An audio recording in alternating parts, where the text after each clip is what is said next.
ఈరోజు అనగా తేదీ 12 జూలై 2024 శుక్రవారం సింహాచలం దేవస్థానం నుంచి కార్యనిర్వహణాధికారి ఎస్ శ్రీనివాసమూర్తి ఆధ్వర్యంలో స్థానిక టర్నర్ సత్రం కళ్యాణ మండపంలో జరుగుతున్న శ్రీ జగన్నాథ స్వామివారి నృసింహ అవతారంలో భాగంగా స్వామికి లాంఛనప్రాయంగా పట్టు వస్త్రాలు సమర్పించుటకు కార్యనిర్వహణాధికారి శ్రీనివాసమూర్తిగా ఆలయ స్థానాచార్యులు రాజగోపాల్, ఆలయ ప్రధాన అర్చకులు రమణమూర్తి, అర్చక స్వాములు నాదస్వర వేద మంత్రాలతో ఆలయ సహాయ కార్యనిర్వహణ అధికారి ఆనందకుమార్, పర్యవేక్షణ అధికారి పిల్ల శ్రీనివాసరావు తదితరులు లోకానికి వెలుగులు ప్రసాదించే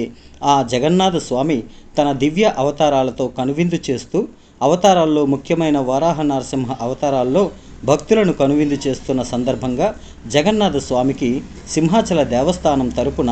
ఆలయ కార్యనిర్వహణాధికారి దంపతులు పట్టు వస్త్రాలను సమర్పించారు.